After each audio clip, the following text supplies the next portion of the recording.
Ya pemirsa, kenapa ada pihak yang begitu ingin agar pemilu menggunakan sistem proporsional tertutup? Parlemen dan Presiden memiliki kesamaan pandangan untuk mendukung pemilu dilaksanakan dengan sistem proporsional terbuka. Kesamaan itu terlihat dari hasil penjelasan pihak pemerintah dan DPR di sidang Mahkamah Konstitusi tentang uji materi sistem pemilu.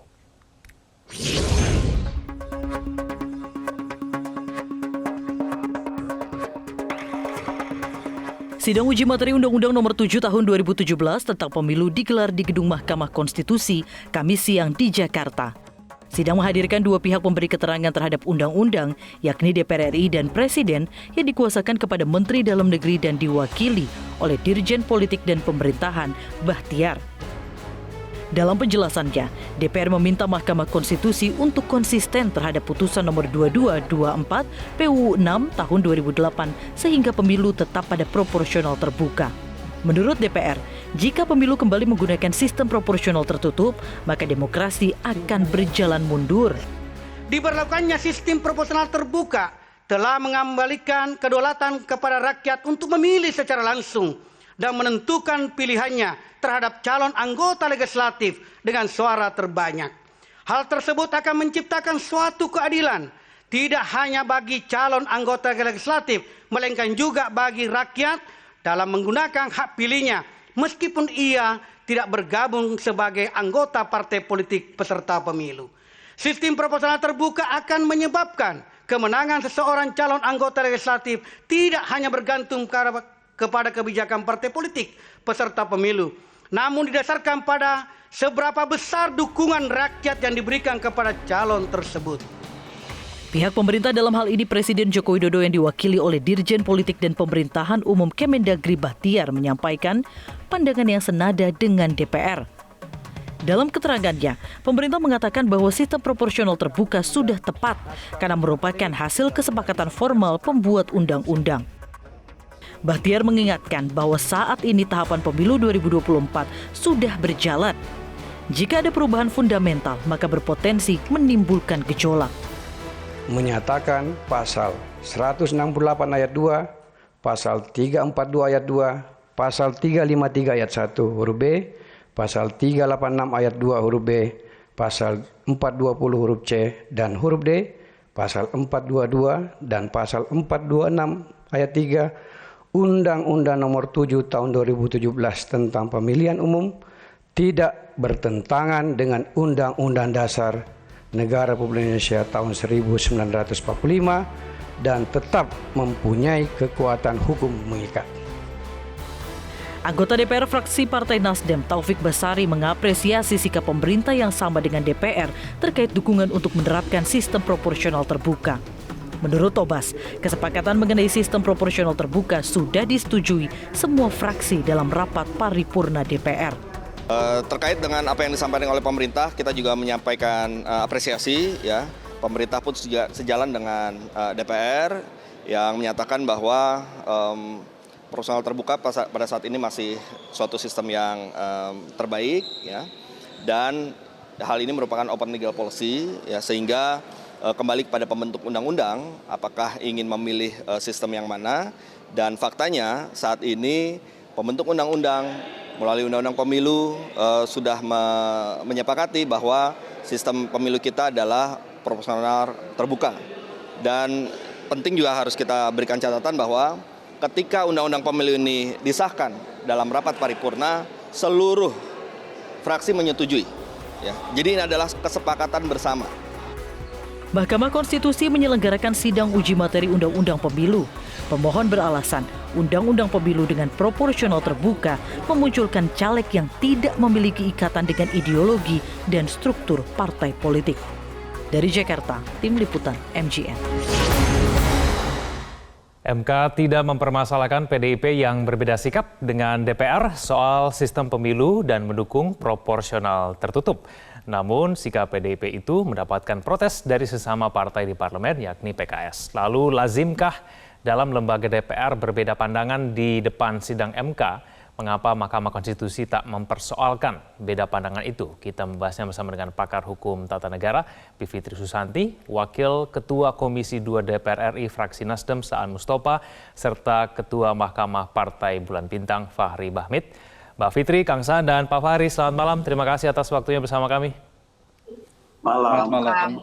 Oke, saya langsung ke Mbak Fitri. Mbak Fitri, lazim tidak sih dalam berperkara di MK, satu pihak yang diundang ini ternyata menyampaikan pendapat yang berbeda? Ya dalam hal ini ya PDIP ya, berbeda sendirian dengan partai lainnya, Mbak Fitri.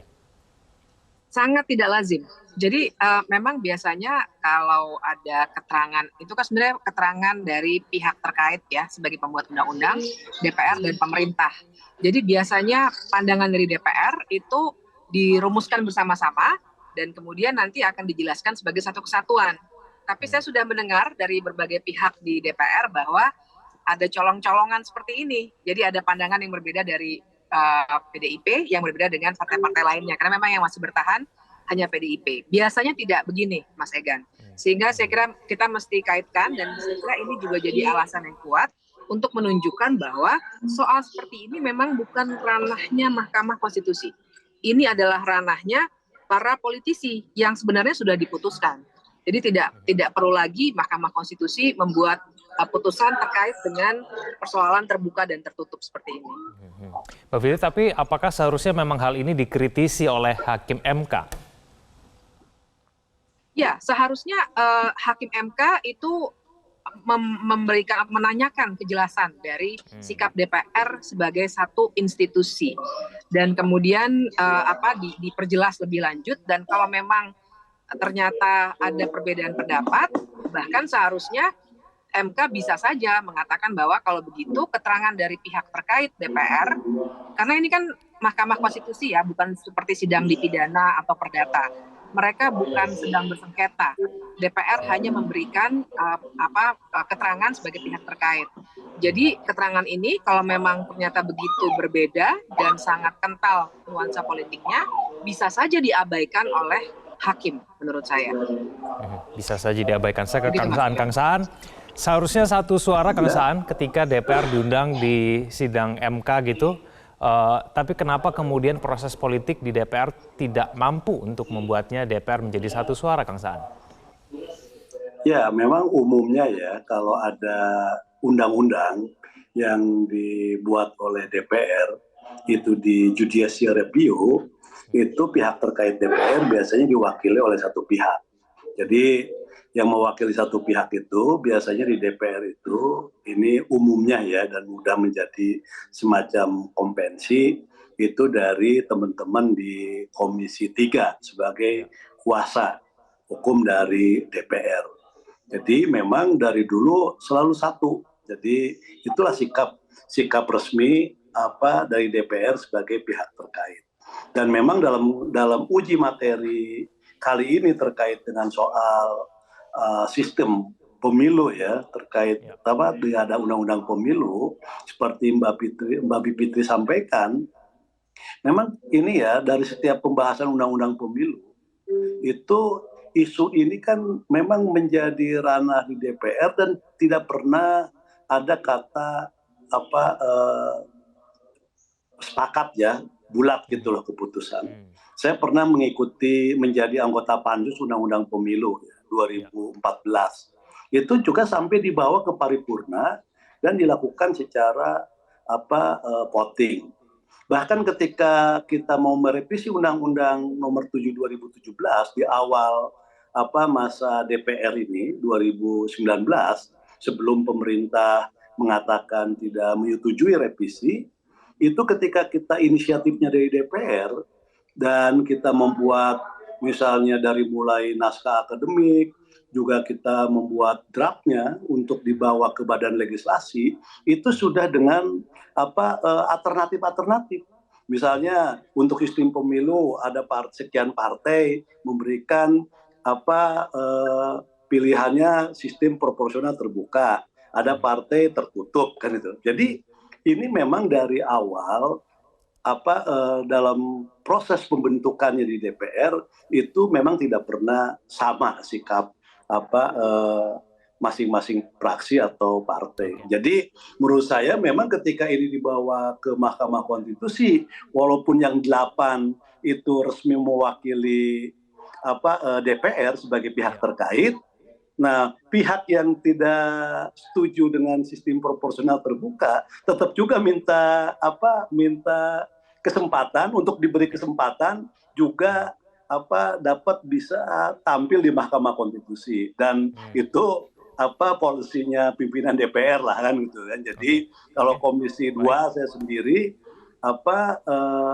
kita udah sampaikan dari awal memang isu-isu yang sangat krusial terkait undang-undang pemilu yaitu biasanya diselesaikan secara mekanisme politik kan gitu loh. Jadi enggak kalau sekarang kan jadi ada 2 kan.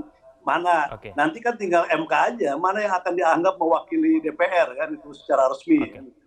Baik, karena kemudian proses politiknya tidak mampu membuat satu suara, jadi akhirnya kemudian sekarang di tangan MK. Saya ke partai politik yang tidak duduk di DPR, tapi kemudian mendukung sistem secara tertutup di Partai Bulan Bintang. Pak Fahri, bagaimana kemudian mencermati mengenai proses MK yang saat ini sedang berlanjut, dengan adanya tidak satu suara begitu dari DPR, seharusnya maka sebetulnya gugatan ini bisa saja diabaikan, sehingga kemudian sidang pemilunya tetap menggunakan sistem proporsional terbuka. Tanggapan Anda, Pak Fahri? Baik, Mas, terima kasih. Pertama-tama kami dari PBB sebenarnya sudah mengajukan diri sebagai pihak terkait. Saya sama Prof. Yusril pada saat itu hadir langsung di gedung Mahkamah Konstitusi untuk mendaftarkan permohonan kita sebagai pihak terkait dalam perkara ini. Karena PBB melihat ada kepentingan konstitusional sebenarnya menyangkut dengan tafsir yang berkaitan dengan pelaksanaan open list proporsional ataupun closed list proporsional ini. Itu yang pertama ya. Bahkan yang kemarin kami sudah diundang dan sudah menghadiri persidangan. Saya secara resmi kemarin hadir juga di persidangan Mahkamah Konstitusi untuk mendengarkan pandangan dari pemerintah dan DPR RI pada saat itu. Lalu yang kedua, sekaitan dengan 2 posisi yang berbeda, barangkali mungkin sedikit berbeda dengan Mbak Bivitri ya. Kalau menurut saya itu lazim saja ya, karena secara prinsip dalam Undang-Undang MD3 ya, dalam Undang-Undang MPR, DPR dan DPRD itu sebenarnya tidak ada kaidah yang melarang itu juga. Bahkan saya memandang ini sebuah kemajuan. Kenapa?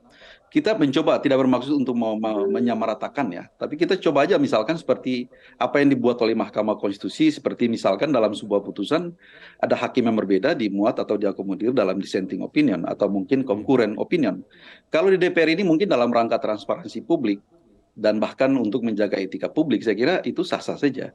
Tetapi secara formil, secara legalistik sebenarnya kalau kita yang selalu, bahkan saya ini kan sering di Mahkamah Konstitusi, itu mungkin dinilai sebagai sebuah ad informandum. Informasi seperti itu kan sifatnya ad informandum saja. Karena sejatinya itu yang bertindak sebagai pihak terkait dalam hal ini DPR RI itu ya telah diwakili oleh Komisi 3 yang kemarin telah dibacakan oleh Supriyansa itu. Tetapi apakah dalam internal DPR sendiri ada beberapa partai yang berbeda secara diametral? Saya kira secara hukum tidak ada masalah gitu ya. Bahkan bisa kita ciptakan sebagai sebuah konvensi bahwa misalnya ada perbedaan secara tajam nih, ada perbedaan-perbedaan pandangan-pandangan konstitusional yang secara internal itu ternyata tidak mampu diwadahi oleh satu suara, oleh satu sikap gitu loh. Akhirnya didebatkanlah secara terbuka di Mahkamah Konstitusi. Saya kira moral publik juga tidak tercerdai dengan soal itu. Jadi saya kira itu hal yang mestinya kita apresiasi bahwa ada kemajuan. Ya kan sejak DPR itu terbentuk mulai dari pemilu tahun 55 sampai dengan saat ini, ternyata kita ada mencoba membuat satu terobosan baru gitu loh. Bahwa misalnya ketika hadir atau standing di Mahkamah Konstitusi itu harus bulat satu suara, ternyata tidak. Biar aja rakyat yang menilai, dan bahkan Mahkamah Konstitusi akan menjadikan itu sebagai sebuah pertimbangan. Walaupun dalam tanda petik saya katakan itu sebagai sebuah ad informandum. Dia bukan sesuatu yang mengikat seperti misalkan keterangan pemerintah dan keterangan DPR yang dibacakan oleh Supriyansa itu. Jadi saya kira sah-sah saja ya kalau misalkan itu dilakukan. Dan bahkan nanti kita akan lihat pada tahapan selanjutnya tentang pembuktian. Jadi tahapan persidangan ini masih cukup panjang karena nanti akan para pihak akan menghadirkan saksi, ahli dan seterusnya untuk akan diperiksa secara lebih mendetil dan lebih substansial. Saya kira demikian. Terima kasih Fitri, apakah ada presiden MK menganulir putusannya sendiri?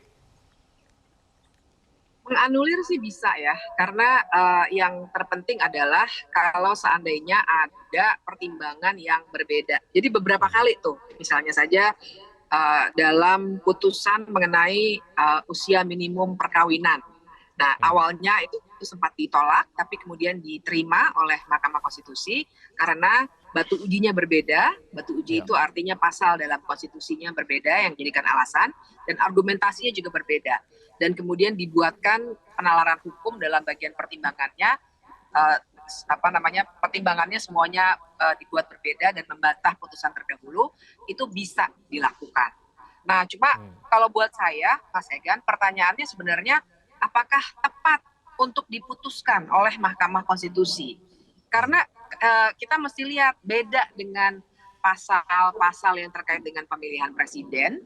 Pasal 22E itu yang mengatur soal pemilihan umum sebenarnya tidak serinci itu dalam konstitusi kita. Nah, berbahayanya seandainya model pemilihan umum terbuka tertutup ini diputus sebagai sebuah putusan konstitusional, bahayanya adalah dia akan menutup ruang untuk terjadinya modifikasi-modifikasi yang mungkin saja akan harus dilakukan di masa yang akan datang. Kenapa tidak misalnya gunakan cara pandang seperti dulu itu ada putusan 55 tuh tahun 2019 tentang model keserentakan pemilu yang mahkamah pada dasarnya bilang silakan putuskan DPR ini adalah open legal policy bagi Dewan Perwakilan Rakyat, kebijakan hukum terbuka, putuskan sesuai kesepakatan politik, hanya ada koridornya, ada 5 tuh koridornya. Nah, saya kira model pemilu yang sekarang ini sedang diperkarakan juga harusnya dilihat dalam konteks itu, dalam konteks kebijakan hukum terbuka. Nah, kalau balik lagi tadi soal lazim nggak sih DPR bisa punya lebih dari satu pendapat? Ya tentu saja bisa, tapi kan begini, ada larangan atau tidak semuanya yang tidak dilarang kemudian jadi baik-baik saja kalau menurut saya. Karena yang kita harus lihat adalah dalam konteks pemberian keterangan oleh DPR itu dilihat sebagai institusi pembuat undang-undang. Makanya yang memberi keterangan adalah DPR, kemudian pemerintah. Jadi bukan sengketa ini ya. Nah, dengan demikian maka bisa dinalarkan bahwa DPR dianggap sebagai satu kesatuan institusi. Kalau nanti ada perbedaan pandangan dari partai-partai lain, saya kira bisa saja memberikan sebagai pihak terkait atau memberikan misalnya amikus ya, itu pendapat tambahan sebagai teman dari pengadilan misalnya nanti di belakang. Bisa saja begitu. Tapi dalam konteks persidangan Mahkamah Konstitusi, DPR itu dilihat sebagai satu institusi karena dia adalah pembuat undang-undang bersama dengan pemerintah. Makanya saya katakan tadi ini tidak lazim. Dan saya kira kita juga tidak boleh naif untuk melihat ada relasi kuasa yang demikian kuat karena kepemimpinan di DPR itu sekarang sedang dipegang oleh satu-satunya partai yang memang menginginkan supaya ada perubahan sistem pemilu ini. Jadi tidak bisa kita lihat secara legal formil belaka dan kita harus baca situasi-situasi ini yang tentunya akan membuat kita jadi harus lebih peka terhadap apa yang terjadi di Mahkamah Konstitusi. Begitu Mas Egan. Baik, Kang Saan, DPR sebagai satu institusi harusnya satu suara begitu, anggapan Anda? Ya, memang harusnya seperti itu. Misalnya dalam proses pembentukan undang-undang ya, ada perbedaan sikap partai dan sebagainya. Dan setelah itu, apakah itu dengan pemerintah, apakah itu dengan di DPR masing-masing fraksi berbeda. Tapi ketika kita menyepakati bahwa ini menjadi sebuah undang-undang, walaupun ada yang tidak setuju dengan pasal-pasal tertentu, tapi ini adalah produk bersama undang-undang. Nah, ketika produk bersama sebuah undang-undang itu diuji di Mahkamah Konstitusi, maka yang setuju maupun tidak setuju terikat bahwa ini adalah milik kita loh. Undang-undang ini kita yang bikin, kita yang menyepakati.